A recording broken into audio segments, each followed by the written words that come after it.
I know he was in the Zoom room with when Kevin and we were talking about the announcement, Saipan reopening tourism in January. But we've got our own plan, right, to combat this, Gerry. Yeah, congratulations to Kevin and Saipan for having their opening up their arrivals from Korea. But don't tell Kevin this, but Carl Gutierrez has a secret plan, and that is when those planes come in on final approach, they'll be instructed by the tower to divert to Guam. Uncle Carl got a nephew in the tower. I gotta tell you, Carl thinks all the time. He does. He's definitely a planner. No, but I mean, air traffic control, you're still the one. Seriously, seriousness, right? Congratulations to Saipan. Great job, and just all the best on that new program. Right. But as I was sharing with you earlier, we actually had been in discussion on a similar arrangement, but right. We got detracted because of the spike in our COVID cases. Yeah. So now that it's down for quite some time now, I think it's time to rekindle those discussions again and see if we can get it back on track. But again, not to take anything away, congratulations to Saipan for doing that.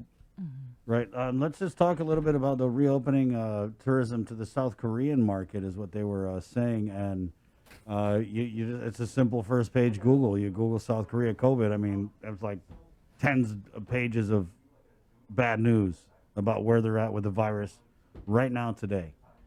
So what kind of challenges does that present from a marketing and attracting visitors standpoint? I just wanted to get it from you, an old industry guy. What's your take on that, Gerry? Well, that's just it. On this Korean side, there's going to be that reluctance to travel because of their situation. And from our side, we're going to be very concerned about arrivals having a negative test and getting tested on arrival if they're not, because we don't want to get reinfected again from outside. So we need to be vigilant, not only on our source market side, but also on arrival. Is there any, you guys met, the GVB board met yesterday? Is that what you were mentioning earlier? Yes, we had a board meeting yesterday, and we can't really talk much about arrivals because, our situation, but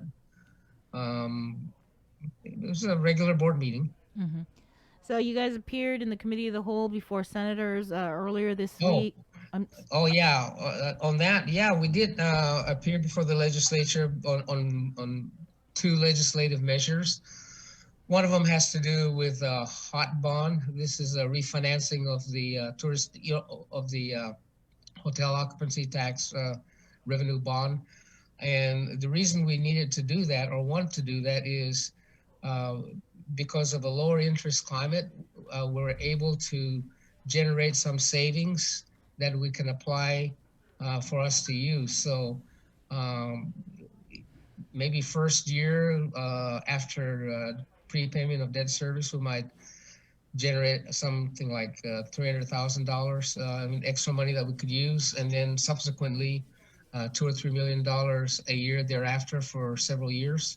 So that should help us, because as you know, the tourist attraction fund is not coming in. Mm-hmm. And then the bill regarding the use of the rainy day fund. The rainy day fund also is an important measure because the way the law is, we can only spend 50% of the rainy day fund, and then to spend the balance, we need legislative approval.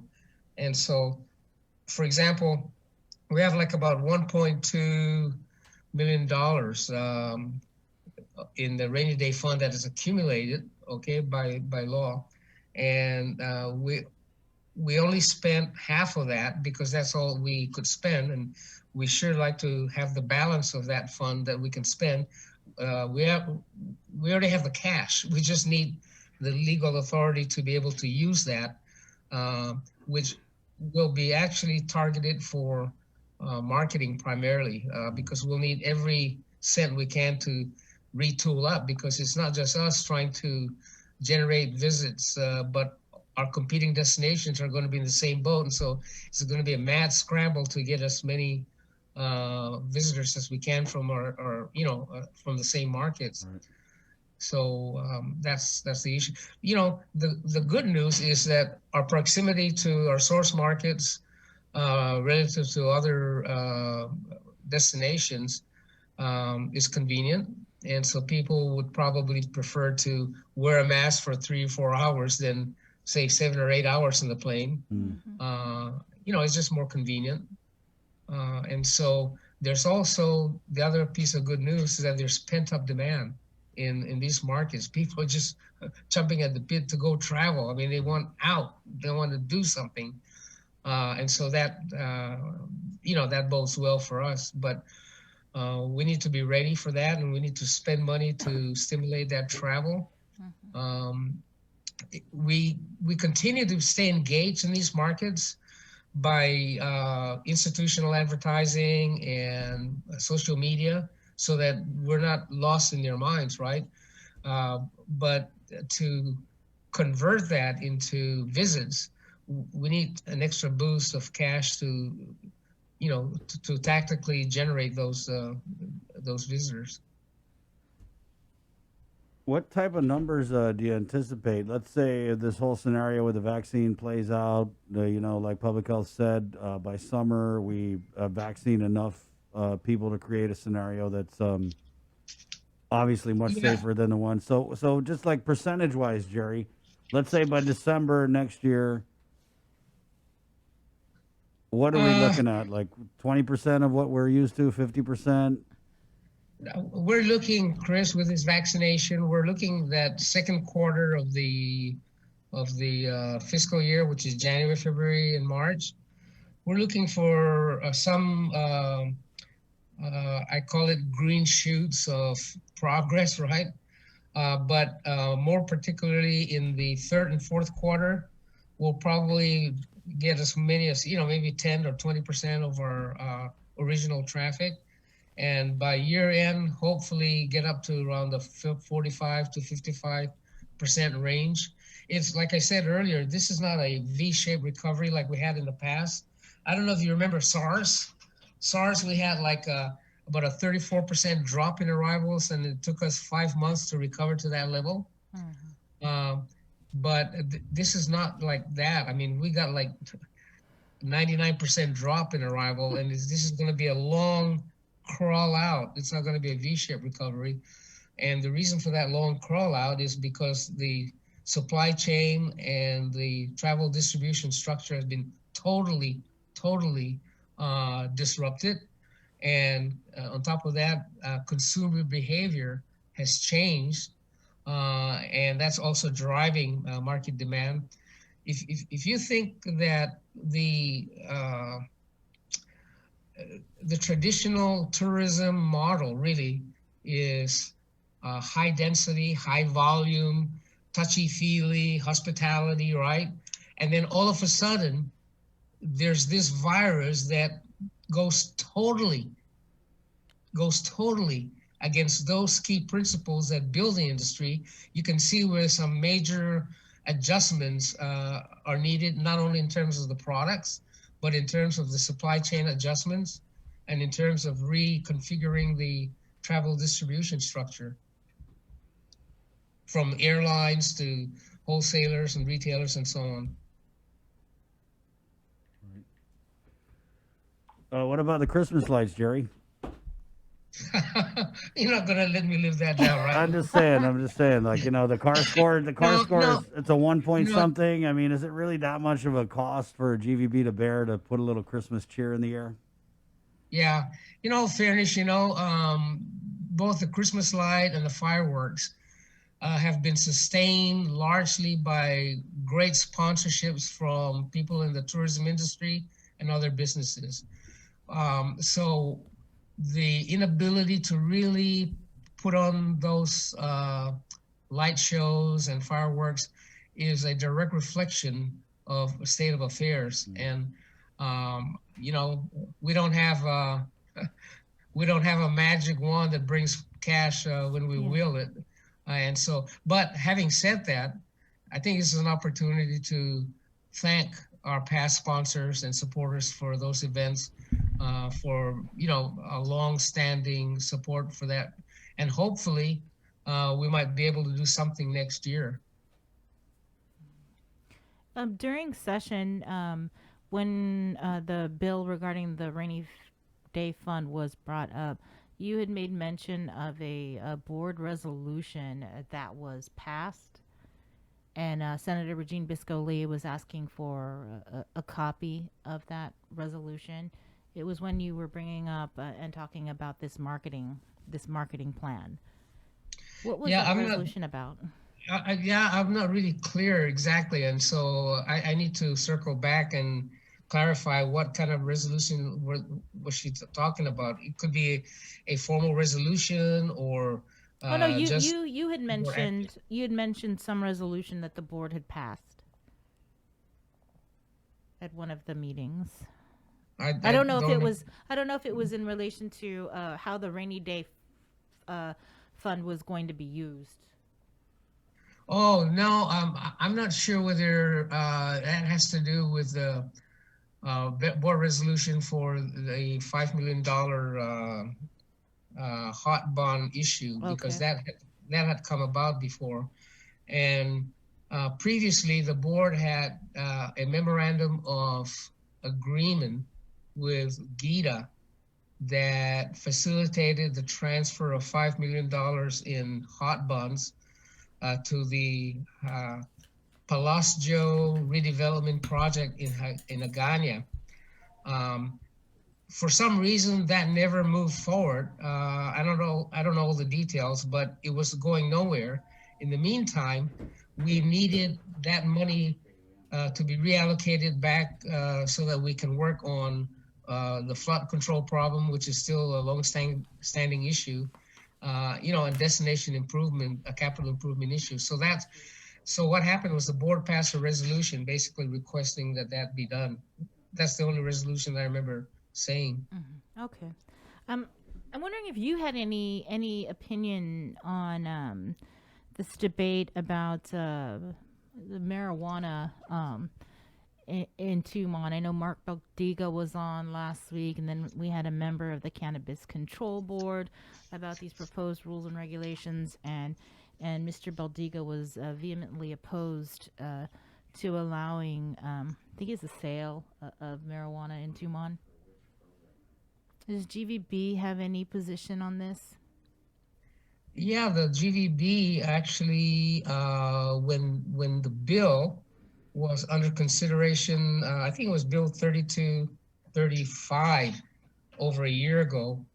And I recall the former president, Ms. LaGuardia, pointed out the concerns that the board or the GVB had with respect to tarnishing Guam's family-friendly image and the possibility of unintended consequences for our markets.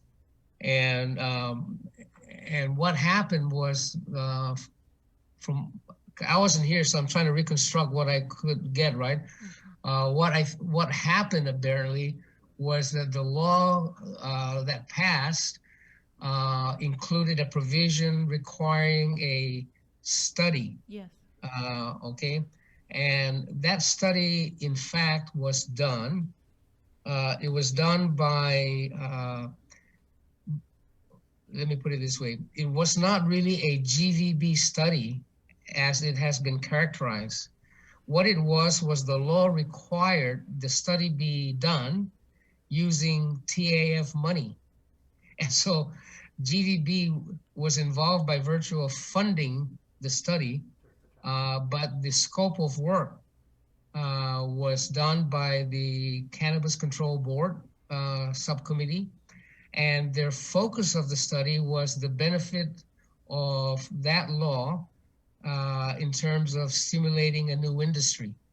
And that was the focus of this study.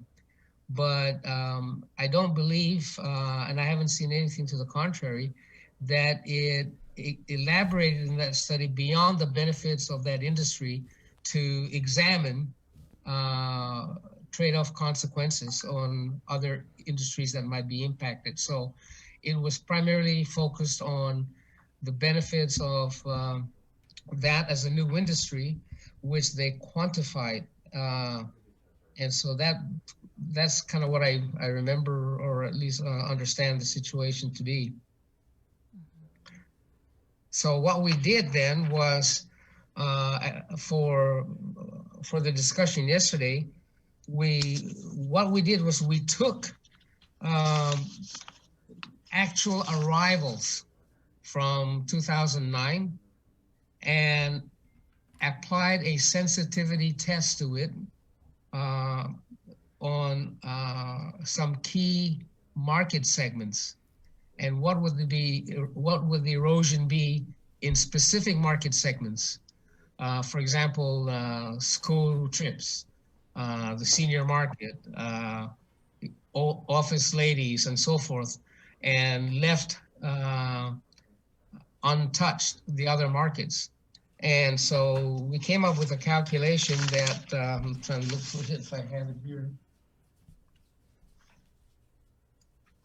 Oh, came up with a calculation that, let me back off a bit. I have my notes here. The net, according to the Cannabis Control Board, their assessment based on the study that was commissioned was a positive economic impact to Guam of 11.5 million, and estimating 31,500 incremental visitors. And they basically, that study basically said that it will support 734 jobs. So the focus of the study is to show, the merit of that new industry, and shows basically the 11.5 million benefit, 31,000 new visitors, and 734 jobs. So what we then did was did our own assessment,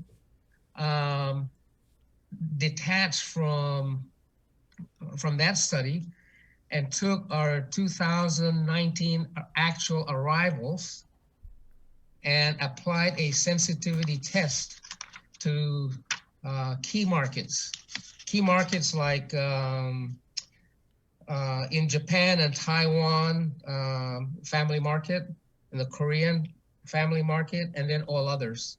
And then we look at school trips, both in Japan, Korea, and Taiwan, and then look at the silver market, excluding family and school trips, and sensitize that by nationality, Japan, Taiwan, and Korea.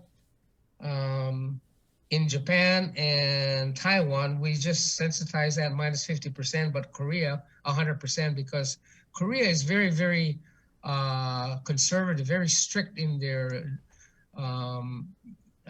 drug laws, and they've recently allowed medicinal use, right?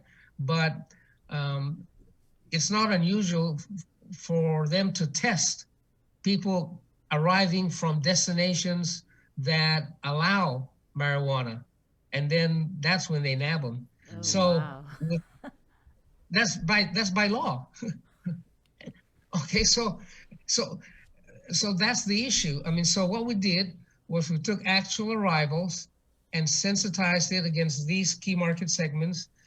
The least attrition that we applied is the young people, office ladies, age 20 to 49, for example, because those will be more prone to experiment, to do things. And we only forecasted like a minus 5% attrition on that segment.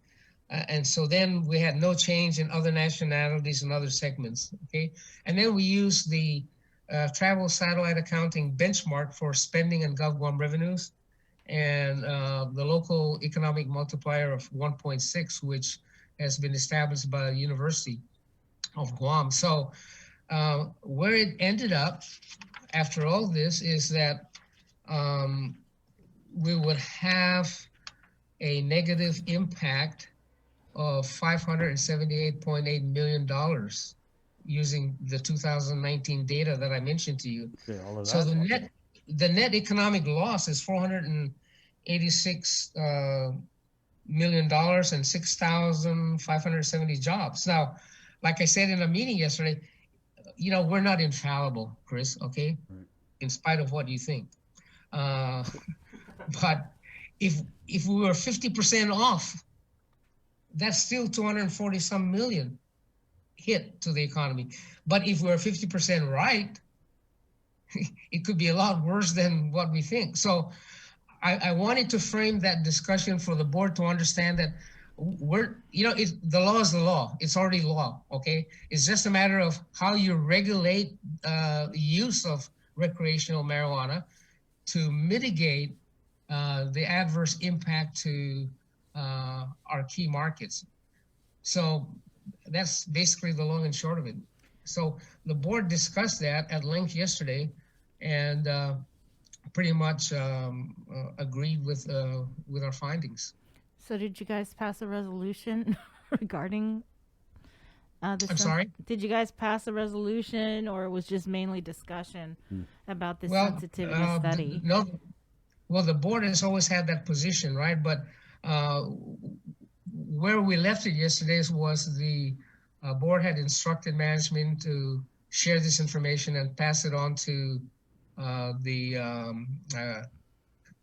Cannabis Control Board, and then the legislature, because what the CCB has been doing is assembling all this information to finalize their rules and regulations, see? And then after finalizing the rules and regulations under the AAA process, the legislature has to either affirm it or, not approve it, right? They've got so many days to approve it or not. And so we're at that stage now where the CCB board needs to be sensitive to how they finalize their rulemaking authority in terms of making policy choices or in terms of making the right kinds of regulatory initiatives that would mitigate any harm to the tourism industry. So I mean, that's a no. No weed in Tumon. Yeah. Basically, long story short. Well, in a sense, the question is for CCB now to craft regulations that would be sensitive to areas where a high level of tourism concentrations can be expected. It's not an easy task. I would grant you that, but it's something that we would probably need to ignore, or it's something that we can't ignore at our peril. So, no. Yeah. So, hard no. We're going to lose $500 bajillion.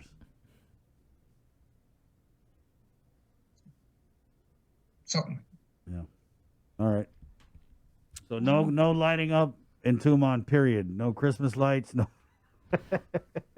When you say fireworks, are you talking like New Year's, or? Yeah. Yes. Okay. Are we gonna? So no New Year's fireworks, or? Yeah. No, I mean, like I said, these activities. Now the private hotels and others might do their own fireworks, right? Yeah, or yeah. Chris can do his own private fireworks at home. But We only got the pack. Right on, Gerry. Well, Gerry, you good? No, it's just, anything else? Gerry? Anything in closing, Gerry? no, I'm fine. I mean, just you guys stay safe, and let's continue to be optimistic. We're headed in the right direction with CarScore, and we're very optimistic in helping the governor fulfill her goal of loosening up by Christmas sometime. So far so good, right? Yep. What do you think, though? They said if we show the governor that we take this seriously, she's going to reward us. So have we shown the governor that we're taking it serious? Yeah. Yeah, we have. Yeah. Okay. Yeah, I understand. Yeah. Thank you, Gerry. Merry Okay, Christmas. you're welcome. Have a good weekend. We have virtual yogurt covered pretzels in the Zoom room if you want to take some for your way out. It's from Trader Joe's. Jason is the one that's responsible for it. Hey, you know what? I've covered many GVB press conferences and everything like that, and they know about snacks. Right. They lay out a really good spread if you cover one of their press conferences. Have they ever had yogurt covered pretzels though? Now, yeah, just make sure Jason doesn't let Saipan know our secret. Yeah. Oh, yeah. We're gonna have to. Yeah, we're gonna have to threaten this guy. He tell everybody. He works out with Kevin Bautista. Okay. Good night. Goodbye, you guys. See you, Jerry. Take it easy. Right on. Gerry Perez, the vice president of the Guam Visitors Bureau. Guys, we're gonna take a real quick break, and we're back with more of the show. It's the Link on the Breeze, 93.9. Good morning, Guam.